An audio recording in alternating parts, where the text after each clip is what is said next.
Shalom, peuple de Dieu. Soyez bénis dans le nom du Seigneur Jésus-Christ. Je me nomme le frère Samuel. Je n'ai pas pour habitude de faire ce genre de vidéos. Mais je viens par la grâce du Seigneur Jésus-Christ, en tant que votre frère, en tant que votre fils, en tant que votre aîné aussi, vous communiquer ce que j'ai reçu de la part du Seigneur Jésus depuis la nuit dernière. Comme on le dit si bien sur les réseaux sociaux, que très souvent ces gens de personnes ont pour habitude de faire des buzz, se faire voir. Mais laissez-moi vous dire que je ne suis pas ici pour ma propre personne. Je ne suis pas ici pour plaire à qui que ce soit. Je ne suis pas ici pour prêcher l'évangile d'une dénomination ou pour un milieu religieux. Mais je suis ici pour parler de la part du Seigneur Jésus-Christ. Et bien aimés frères et sœurs, dans la nuit dernière, le Seigneur Jésus s'est révélé à moi. Et par rapport à cette révélation, si je le garde pour moi seul, je vous le dis, frères et sœurs, comme le dit dans la parole de Dieu, quand Dieu établit un sentinelle sur un peuple et que ce sentinelle reçoit un message de la part de celui qui l'a envoyé, si ce sentinelle ne divulgue pas ce message, ne propage pas ce message au peuple de Dieu, afin que ce peuple soit épargné, bien aimés frères et sœurs, ce sentinelle payera au prix du sang du peuple de Dieu qui sera versé. Et bien aimés frères et sœurs, ce message que j'ai pour vous en ce matin, c'est un message centré sur la venue du Seigneur Jésus-Christ. C'est un message qui est basé sur le message clé de la fin des temps, dont plusieurs hommes de Dieu n'ont pas l'audace de propager ce genre de message. Je ne suis pas ici pour parler d'un homme de Dieu, je ne suis pas ici pour vous montrer une haine quelconque contre un homme de Dieu, non. Loin de là, je respecte le ministère de tout homme de Dieu, tout homme véritable de Dieu. Je respecte tous ces hommes de Dieu, mais ce que le Seigneur m'a mis à cœur, c'est ce que je vais vomir en ce matin. Parce que si je garde une parole en moi, bien aimé, c'est moi qui irai en jugement. Donc, je disais par là que le Seigneur Jésus-Christ s'est révélé à moi, moi qui ne suis rien, qui suis que poussière. Il s'est révélé à moi la nuit dernière. Mais avant même qu'il se révèle à moi, le Seigneur m'avait fait comprendre qu'il voulait me parler. Et moi, en tant qu'homme, je ne savais pas quand est-ce que le Seigneur allait se révéler à moi. Et voici que, à la veille du jour où le Seigneur devait se révéler à moi, je me sentais beaucoup faible, affaibli. Et c'est ainsi que je fais ma prière habituelle avec le psaume 51 et le psaume 35. Et je me suis endormi. Et quand je me suis endormi, tout à coup, j'avais comme l'impression que mon âme quittait mon corps. Et au fur et à mesure que mon âme quittait mon corps, dans le nom de Jésus, non pas comme ces sorciers qui le font consciemment, mais c'est le Seigneur, par sa grâce, m'appelait à expérimenter quelque chose de fort, quelque chose de clé, un message qu'il voulait me communiquer. Et c'est ainsi que je voyais mon corps. Et au fur et à mesure que je le voyais, ce corps couché, je me suis retrouvé au milieu de mon quartier.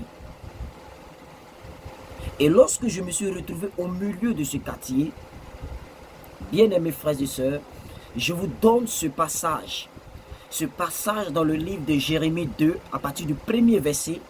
Donc je n'aimerais jamais prêcher la parole de Dieu ou donner un message sans un message biblique.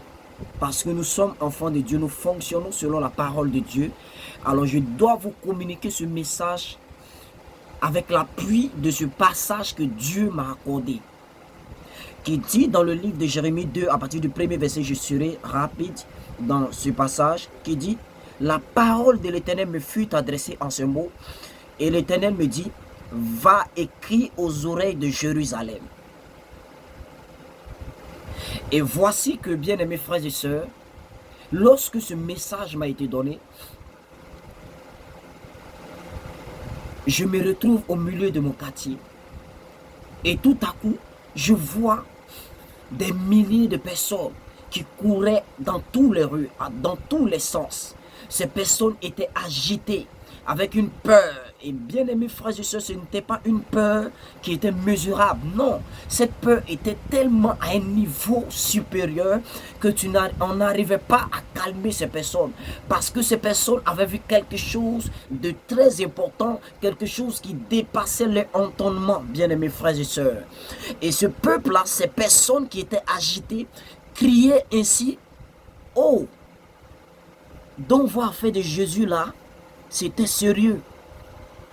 Vos affaires de Jésus revient là, c'était sérieux.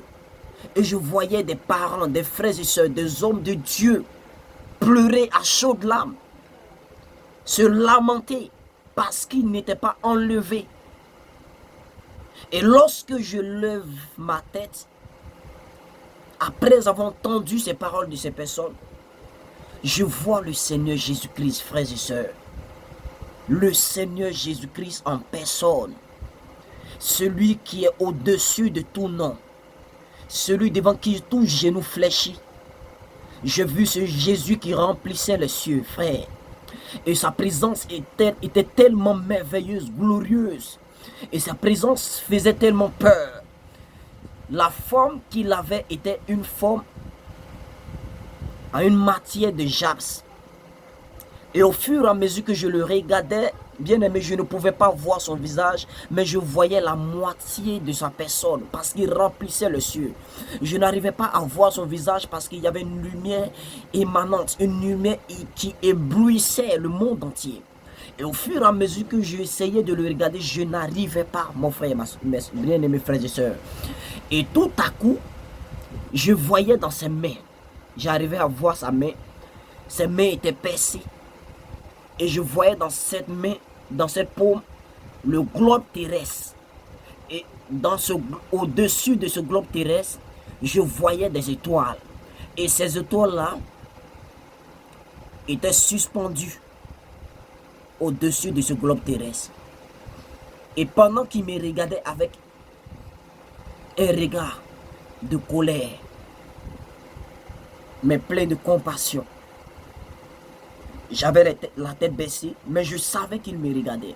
Parce que dans le spirituel, ton esprit a la capacité de capter, même si tu ne vois pas ces personnes parler, mais tu peux comprendre que tu peux comprendre le message que cette personne est en train de te communiquer de manière spirituelle. Et ce langage-là, les hommes charnels ne comprendront pas, mais seuls les hommes spirituels comprendront ce que je veux parler. Et tout à coup, le Seigneur, sans même ouvrir la bouche, spirituellement, je comprenais quel est le message qu'il était en train de me donner. Et j'entendais dans mon esprit, répentez-vous, répentez-vous, je suis à la porte. La trompette est sur le point de sonner. Et tout à coup, j'ai commencé à pleurer à chaudes larmes. Et je me suis mis à demander pardon à Dieu. Et le Seigneur Jésus-Christ va m'adresser encore une seconde parole. Spirituellement, dans mon esprit, je recevais une parole qui me disait, je vous ai accordé tout le temps. Je vous ai donné tout le temps. Va dire à mes serviteurs, va dire à ceux à qui j'ai confié la clé du salut de mon peuple. Va dire à ces personnes que je suis à la porte. J'ai dit dans ma parole, depuis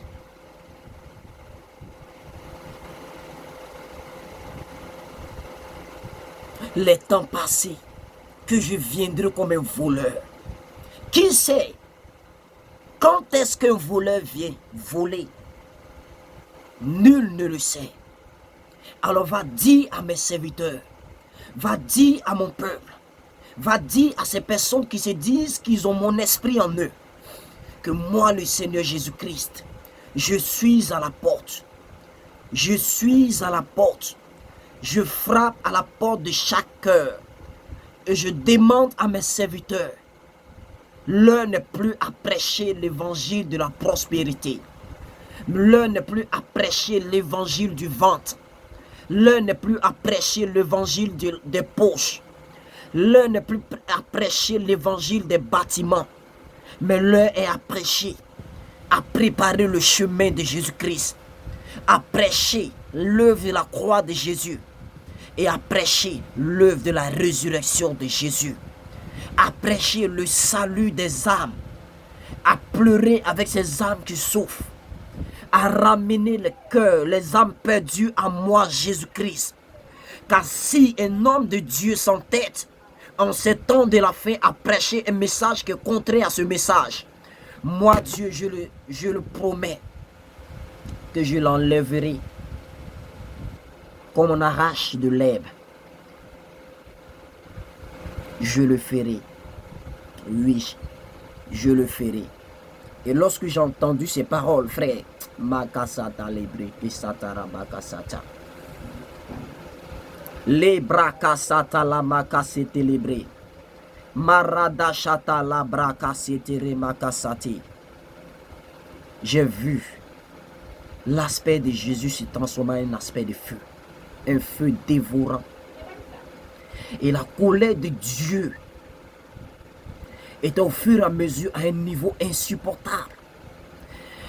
Et au fur et à mesure, je voyais sa main se préparer à presser ce globe terrestre qui était dans sa paume. Frère, c'était tellement effrayant. Au fur et à mesure que sa main était en train de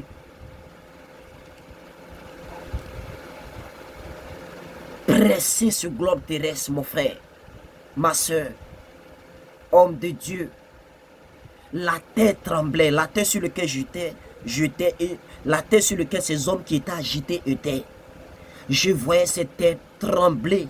Je dis bien trembler. Il y avait tremblement de terre. Il y avait des famines, des guerres. Il y avait des maladies bizarres. Des maladies qui viendront. Des maladies qui seront plus dangereuses que ce coronavirus que vous avez vu. Des maladies, des fléaux, des tempêtes, bien aimés. Ce n'est que le début de la souffrance de la terre. Et le Seigneur me charge de te dire, frères et sœurs, répands-toi pendant qu'il est encore temps. Toi qui n'arrivais pas à t'en passer de ton téléphone, toi qui n'arrivais pas à t'en passer de ton travail, toi qui n'arrivais pas à t'en passer de l'argent, qui minimisait la présence de Dieu, qui minimisait la parole de repentance, de sanctification. Frère, je te le dis et je te dis la vérité. La présence du Seigneur Jésus-Christ était tellement éblouissante dans cette révélation que je n'arrivais pas à me contenir. Et il n'arrêtait pas de me dire, repentez-vous. Il n'arrêtait pas de me dire de prêcher à son peuple la repentance. Il n'arrêtait pas de me dire d'aller dire à ses serviteurs de revenir sur l'évangile de la repentance, de revenir sur l'évangile du salut. Frère, ça va faire pitié. Ça va faire pitié à vous qui prétendez dire que vous êtes homme de Dieu, mais vous vous donnez des noms. Archibishop, archevêque, général, caporal.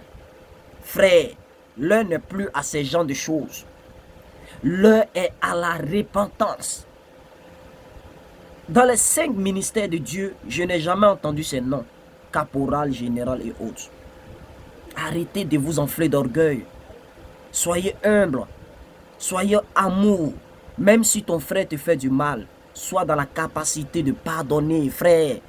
Aujourd'hui, les hommes de Dieu ne se parlent plus. Les hommes de Dieu ne se fréquentent plus.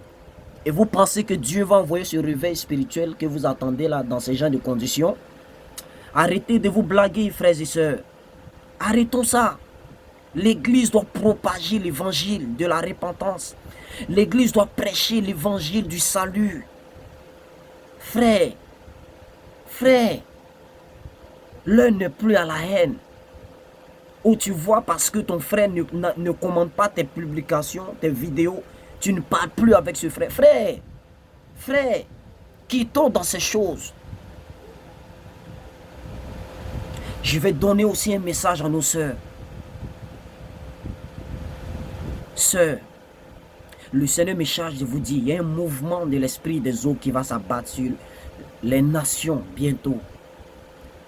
Où le diable va donner des styles vestimentaires qui seront tellement exagérants que ces styles vestimentaires vont entrer même dans l'église, vont toucher beaucoup de sœurs. Et ces sœurs-là seront des instruments du diable pour faire tomber plusieurs hommes de Dieu, pour faire tomber plusieurs jeunes serviteurs de Dieu que Dieu est en train de préparer pour un réveil spirituel monstre, un réveil spirituel grand. Excusez-moi du français, je ne suis pas allé loin dans les études. Là où Dieu m'a appelé pour venir le servir, bien aimé, je me débrouille dans ce français. Répentons-nous, s'il vous plaît. Si vous entendez sa voix, n'endurcissez pas votre cœur, homme de Dieu. Toi qui n'arrivais pas à parler à ton frère d'âme, homme de Dieu, parce qu'il t'a fait quelque chose qui ne t'a pas plu. Mon frère, si tu ne le pardonnes pas, Dieu aussi ne te pardonnera pas. Soyons amour, il est temps de s'humilier. Quelle que soit l'église que tu détiens, quelles que soient les âmes que tu détiens. Bien aimé, oui, coronavirus qui est venu fermer ton église. Arrêtons, quittons dans l'orgueil. Il est temps pour nous de prêcher l'évangile véritable. La repentance, la venue de Jésus. Dieu cherche des Jean-Baptiste pour préparer le chemin du Seigneur. Je ne suis pas ici pour un buzz. Je suis désolé. Mon frère, je travaille, je me suffis. Le Seigneur me fait grâce, je mange. Je ne suis pas ici pour un rond. Donc, que l'église du Seigneur, qui a des oreilles spirituelles, entende ce que le Seigneur est en train de dire à son peuple en ce jour. Je prie que le Seigneur Jésus-Christ vous libère des chaînes de la haine, des chaînes de l'orgueil, des chaînes de la méchanceté, des chaînes du manque d'amour envers Dieu, le manque d'amour envers votre prochain. Parce que si tu aimes Dieu, tu ne vas jamais désobéir à sa parole. Si tu aimes ton prochain, tu ne vas jamais critiquer ton frère ou ta soeur. Tu ne vas jamais faire du mal à ton frère ou à ta soeur. Frère, que Dieu vous bénisse. Que Dieu apporte dans votre cœur ce même message. Que le Seigneur Jésus-Christ se révèle à vous de la même manière qu'il s'est révélé à moi. Et qu'il vous fasse du bien. Qu'il vous donne le fardeau qu'il a mis dans mon cœur en ces temps de la fin. Celui de prêcher la repentance. De prêcher l'évangile véritable.